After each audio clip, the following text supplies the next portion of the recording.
to the Lord's Amendment 2, look, my constituents who voted 70% to leave the European Union, one of the reasons they did is they wanted an immigration system that was a fair playing field. My concern with Amendment 2 is that when you create a two-tier immigration system that favours one group over another, how's that fair? How's that fair that I could go, say, to Paris, meet someone there, have a family, bring everyone over under the EU system, but then if I met someone from outside of the EU or the EA, they'd be under that point-based system? I don't understand how that can be perceived as fair.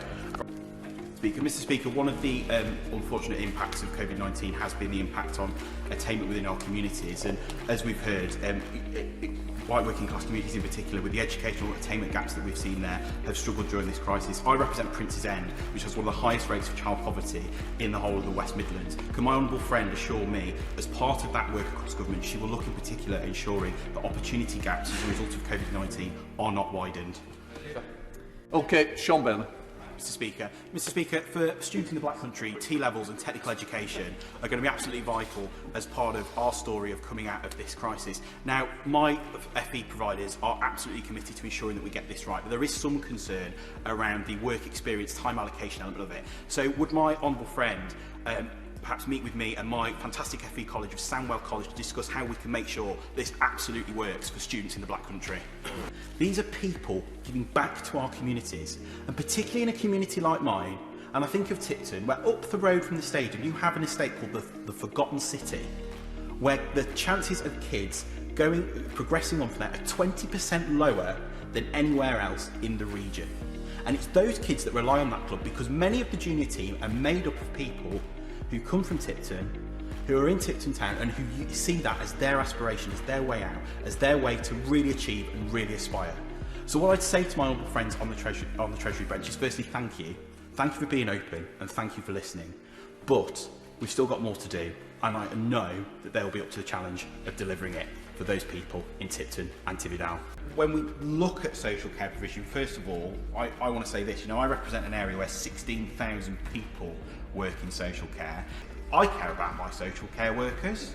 I care about making sure that they get the wages they deserve. I care about making sure they have the conditions they deserve. But what I would say that in this bill, in this amendment rather, is we run the real risk here of tagging the social care debate, which we need to have, and it needs to be gloves off, because there are issues there that we need to discuss in an adult and appropriate way. We run the risk of tagging that into the migration debate, and if we do that, we run the risk of pigeonholing it, of not having the full broad brush debate that we need to have that covers everything from conditions to pay to the expectations that we have on the sector.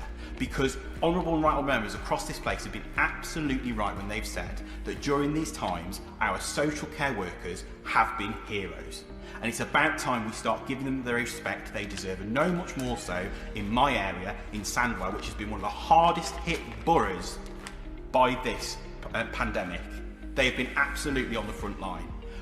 Because I think what we have heard from the evidence that we've had, and is summed up by my honourable friend from Runnymede and Weybridge, is the disastrous effect that these scams have on ordinary working people, and how people can lose their livelihoods as a result of someone who comes across like their friend, who basically says to them, ignore the warning signs.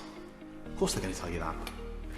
And making sure that actually within that freedom, which we cannot stop, I absolutely support the freedom of savers to make that choice, because I am fundamentally of the view that the best person that knows how to run their own life is that individual themselves, but ensuring that the safeguards are there. From that, I want to wrap up my comments, Mr. Deputy Speaker, because I'm conscious I've only got 30 seconds left, but I would just say this. I stood on a manifesto in my constituency to get Brexit done. I stood on a manifesto to bring in a fair immigration system that my constituents felt ultimately stuck by that principle of fair play. I believe this bill, unamended, does that, but I would say this: there are operational points that I'm sure my honourable friend from Torbay will pick up in his wind-up speech that we need to address, and if we do that, we can absolutely be sure that we refine this and make this work for that sense of fair play that my constituents voted for. Thank you, Mr. Deputy Speaker.